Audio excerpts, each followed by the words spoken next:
জামাতের রেজিস্ট্রেশন বৈধই ছিল, বহাল ছিল 2013 সাল পর্যন্ত।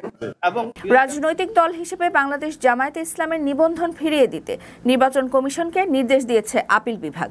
নির্বাচন কমিশনকে অবিলম্বে এই নির্দেশনা বাস্তবায়ন করতে বলা হয়েছে। এই রায়ের পর সামাজিক যোগাযোগ মাধ্যমে ফেসবুকে নিজের অভিব্যক্তি জানিয়ে জামায়াতে ইসলামের আমির ডাক্তার শফিকুর রহমান লিখেছেন আলহামদুলিল্লাহ। রোববার সকাল 10:55 নিজের ভেরিফাইড ফেসবুক পেজে দেয়া এক পোস্টে তিনি লেখেন, বাংলাদেশ জামায়াতে ইসলামের নিবন্ধন সংক্রান্ত হাইকোর্টের দেয়া ন্যায়ভ্রষ্ট রায় আজ প্রধান বিচারপতির নেতৃত্বে 4 সদস্যের বেঞ্চ বাতিল ঘোষণা করেছে।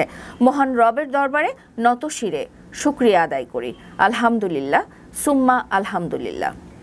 তিনি আরও লিখেছেন, পরবর্তী প্রক্রিয়া নির্বাচন কমিশনের সঙ্গে সম্পৃক্ত।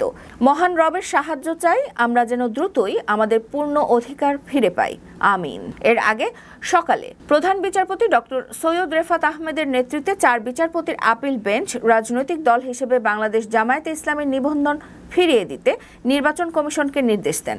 অবিলম্বে এই নির্দেশনা বাস্তবায়ন করতে বলা হয়েছে। তবে দলটির প্রতীক দাঁড়িপাল্লার বিষয়ে কোনো আদেশ দেননি আদালত। আপিল বিভাগ প্রতীকের বিষয়টি নির্বাচন কমিশনের উপর ছেড়ে দিয়েছেন। জামাতকে দাঁড়িপাল্লা প্রতীক দিতে ইলেকশন কমিশনের তো আইনগত কোনো বাধা নেই। এই বিষয়ে কোনো ধরনের ডিরেকশন এই কোর্ট থেকে আসে।